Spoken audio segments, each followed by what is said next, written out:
பாகுபலி படத்தின் பிரம்மாண்ட வெற்றிக்கு பிறகு ராஜமௌலி பிரபல இயக்குநர்கள் பட்டியலில் முக்கிய இடத்தை பிடித்துள்ளார். பிரபல நடிகர் நடிகைகள் அனைவரும் இவரது படத்தில் நடிக்க வாய்ப்பு கிடைக்காதா என்று எண்ணும் அளவிற்கு ராஜமௌலியின் செல்வாக்கு கொடிகட்டி பறக்கின்றது. இந்திய திரையுலகின் அனைத்து பார்வையும் இவர் மீதுதான் இருக்கின்றது.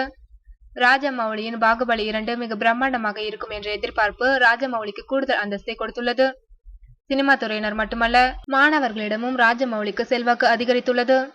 சமீபத்தில் ஐஐடி மாணவர்களின் அழைப்பை ஏற்று ராஜமௌலி சென்னை வந்து அந்த மாணவர்களை சந்தித்துள்ளார். அப்போது மாணவர்கள் கேட்ட கேள்விகளுக்கு அவர் பதில் கூறியுள்ளார். மாணவர்கள் கேட்ட கேள்விகளில் ஒன்று, ரஜினியுடன் எப்போது இணைந்து அவரது படத்தில் பணியாற்றுவீர்கள் என்று கேட்டுள்ளனர். அதற்கு பதிலளித்த ராஜமௌலி, இந்த கேள்வியை தென்னிந்தியாவில் உள்ள எந்த இயக்குநரிடம் கேட்டாலும் ஒரே பதில்தான் சொல்வார்கள் என்றார். அடுத்து நீங்கள் ரஜினியை இயக்கினால் எந்த மாதிரி பாத்திரத்தை அவருக்கு அமைப்பீர்கள் என்ற கேள்விக்கு, அது பற்றி இப்போது ஒன்றும் சொல்ல முடியாது. ஆனால் ஒன்று மட்டும் உறுதியாக சொல்வேன், ரஜினியை வைத்து நான் படம் இயக்கினால் முதல் 10 நாட்கள் அந்த படத்தில் எந்த வசனமும் காதில் விழாது. ரசிகர்களின் ஆதரவு அப்படி இருக்கும். அந்த ஆரவாரத்தை மட்டும்தான் படம் பார்ப்பவர்களால் கேட்க முடியும் என்றார்.